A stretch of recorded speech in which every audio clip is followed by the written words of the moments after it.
क्या आपने भोलेनाथ के दर्शन किए हैं? मान लो अगर आपको भगवान दिख गए तो पहचान जाएंगे?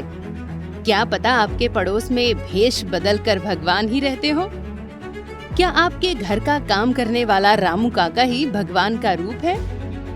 देखिए, ये ऐसे सवाल हैं जो हमें सोचने पर मजबूर कर देते हैं कि भगवान हैं या नहीं, पूजा पाठ करनी चाहिए या नहीं। कुछ समझ नहीं आ रहा? कोई बात नहीं, आज सनातन सद्गुरु आपको वो बताने वाला है जिससे आपको ये यकीन हो जाएगा कि भगवान अपने भक्तों को हर पल देखता है, उसकी सारी हरकतों को वो नोट करता है। चलिए चलते हैं बिहार के मधुबनी में, जहाँ विद्याधर नाम का एक विद्वान आदमी अपने काम तो करता ही है, साथ ही साथ भगवान शिव की पूजा करना भी अपनी ड्यूटी समझता है और प्रतिदिन भोलेनाथ की पूजा करता है, भोग लगाता है। कुल मिलाकर एक बच्चे की तरह अपने भगवान की सेवा करता है और हमेशा मन में ये सोचता है कि वो दिन कब आएगा कि मुझे भोलेनाथ के दर्शन होंगे। लेकिन अब भगवान भी भगवान है, उनके भक्त की कोई इच्छा हो और वे पूरी ना करें, ऐसा होना तो असंभव है ना?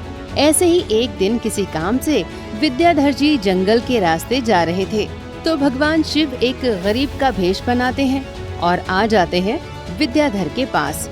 फिर बोले, मेरा नाम उगना है, मैं बहुत गरीब आदमी हूँ, मेरे पास कोई काम नहीं है करने को, तो मैं अपने लिए 2 वक्त की रोटी भी नहीं ले पाता हूँ, इसलिए आप मुझे अपना नौकर रख लीजिए। ऐसा सुनने के बाद सोच समझकर विद्याधर जी कहते हैं कि मैं इतना पैसे वाला नहीं हूँ कि नौकर रख सकूं, मैं तुम्हें नौकर नहीं रख सकता। तब वो गरीब आदमी उनसे बोला, मुझे पैसे नहीं चाहिए, आप केवल 2 वक्त की रोटी दे दीजिएगा, मैं उसी में खुश हूँ। विद्याधर जी मान गए। अब उगना घर के सारे काम करने लगा, विद्याधर जी के यहाँ काम करता और खाना खाता, कभी कभी उनकी पत्नी से डांट भी खाता। ऐसे ही भगवान अपने भक्त के यहाँ खुशी खुशी रह रहे थे। अब एक दिन की बात है, जब विद्याधर जी कहीं जा रहे थे, उनके साथ में उगना भी था।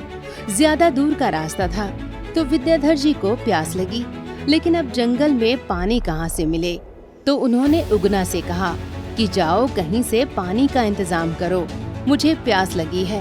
अब भगवान शिव को इंतजाम करने की तो जरूरत ही नहीं थी। थोड़ी दूर गए और अपनी जटाओं से गंगा जल निकाला और अपने मालिक की प्यास बुझा दी। लेकिन इतने में विद्याधर को लगा कि यहाँ तो दूर दूर तक गंगा नहीं है, तो ये गंगा जल कहाँ से आया? ऐसा मन में सोचकर वे अपने नौकर उगना के पैरों में गिर पड़े और रोने लगे कि आपको मैंने नौकर माना, हे प्रभु मुझे क्षमा करो। तब भगवान ने उनसे कहा कि मैं तो तुम्हारा नौकर ही बनना चाहता हूँ और तुम भी किसी को नहीं बताओगे कि मैं कौन हूँ, मैं सभी के लिए उगना ही बनकर रहना चाहता हूँ। तब विद्याधर ने कहा, आप मेरे घर में रह रहे हैं, यही काफी है, मैं किसी से नहीं कहूँगा। दोस्तों, अब फिर से वैसा ही चलने लगा। भगवान शिव विद्याधर के सारे काम करते, उनकी पत्नी से डांट भी खाते। लेकिन एक दिन तो हद हो जाती है, जब कोई गलती हो जाने पर विद्याधर की पत्नी ने उगना को चूल्हे में जल रही लकड़ी से पीटा। अब विद्याधर से ये सब देखा नहीं गया और वे बोल ही देते हैं कि जिसको तुम पीट रही हो वो साक्षात भगवान शिव हैं।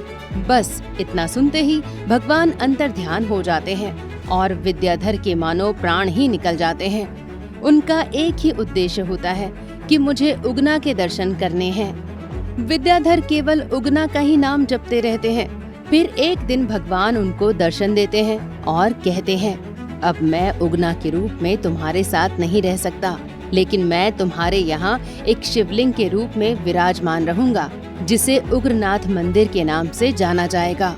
दोस्तों, तभी से बिहार के मधुबनी में भगवान शिव साक्षात निवास करते हैं। तो देखा आपने, ऐसे भी भक्त हुए हैं जिनके यहाँ भगवान खुद नौकर बनकर आ जाते हैं, क्योंकि भगवान अमीर गरीब जात पात नहीं देखते।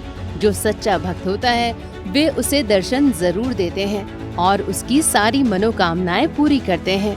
तो आप भी अपनी भक्ति में भरोसा रखिए, एक दिन जरूर आपको भी भगवान के दर्शन होंगे। अगर आपको हमारा ये वीडियो पसंद आया हो तो इसे लाइक और शेयर जरूर करें। ऐसे ही इंटरेस्टिंग वीडियोस के लिए हमारे चैनल को सब्सक्राइब करना ना भूलें। धन्यवाद आपका।